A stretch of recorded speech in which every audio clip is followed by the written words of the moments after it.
It's you know, it's for people who have seen the show, you know, it's been a process of 4 years of Jax trying to figure out how he's going to extricate himself from the club and from the life, and he's now at the point when he assumed the role of president at the end of last season. I think it was a very concrete decision.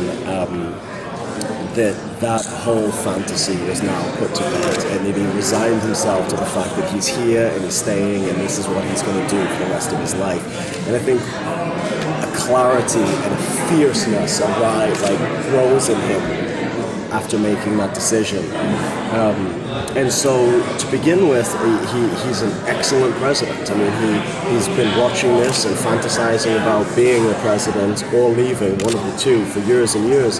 And so, now that he's here, he has all of the skill set to deal with it. But I think what he hadn't anticipated was just the level of compromise that's required to be a man in charge, you know?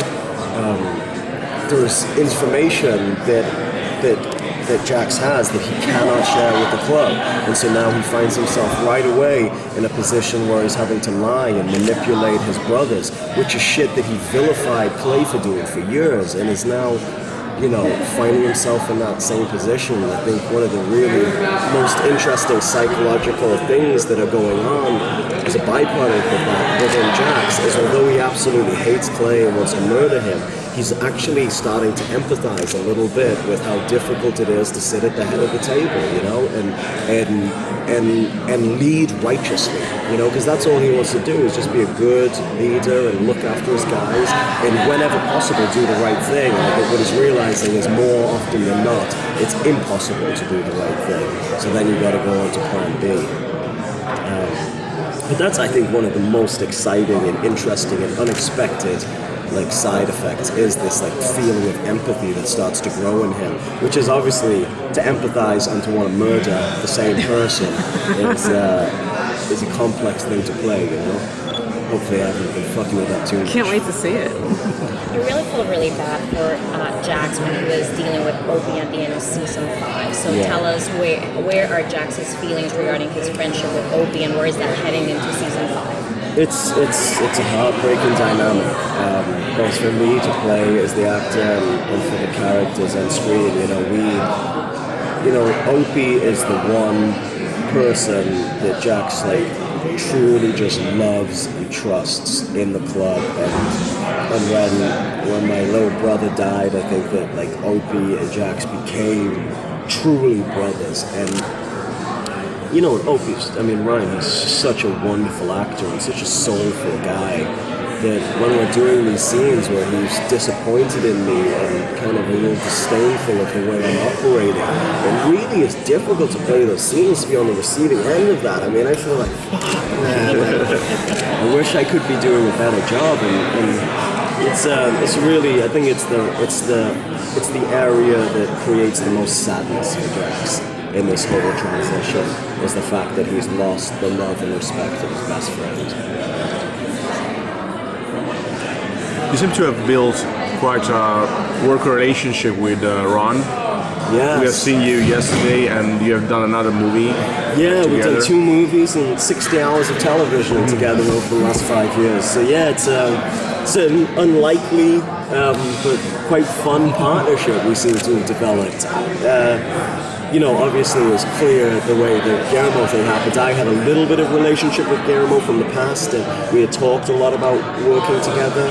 And of course I wanted to work with him, and he, I guess, wanted to work with me, which I was very happy about.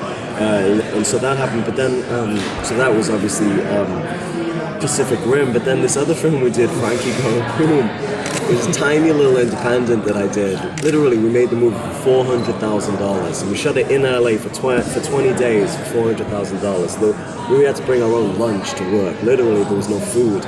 But couldn't find the right guy to play this transsexual who falls madly in love with the main character, which is me. I just said, listen, it's crazy, and he's going to be the ugliest woman we've ever seen. Can we send this to Ron and see if Ron wants to do it? And the director was like, oh my god, that is a brilliant idea. And I thought I was going to send it to Ron. I called him and said, listen, I got this role. I'm not going to preface anything. Like, just read it, and you're going to say no, but just read it. You'll hopefully at least got a laugh. And I thought I was going to get a call 2 hours later and be like, you're out of your fucking mind, bro. Like, I don't know what you're thinking. And he called me and he said, how did you know? I said, I didn't know what. He said, that I've always wanted to play a woman.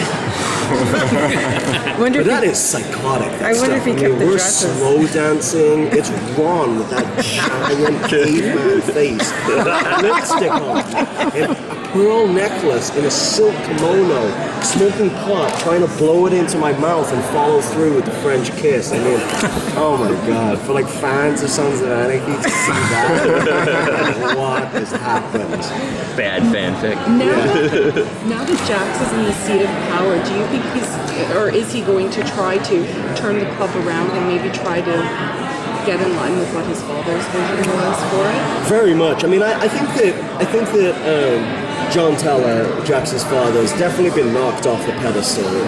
You know, I think Jax really now, for the first time ever in his life, has a clear idea of who his dad was and what he was all about, and understands it and respects it, but also thinks that his father was a little naive in that kind of fairy tale, righteous, you know, collection of dudes who really just wanted to like be free of like of the, you know, of the big brother element of society. It was just a dream, but that's not what this is, and nor is it ever going to be. So I think he's much more realistic in a lot of ways than John Teller was.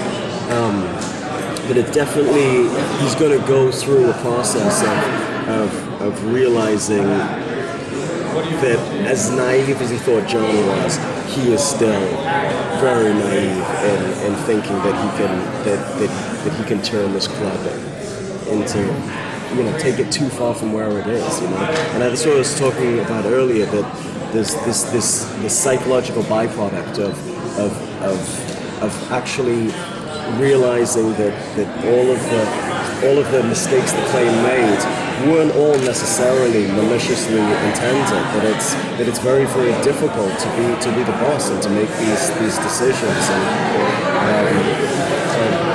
We have time for one more question. Have you signed for the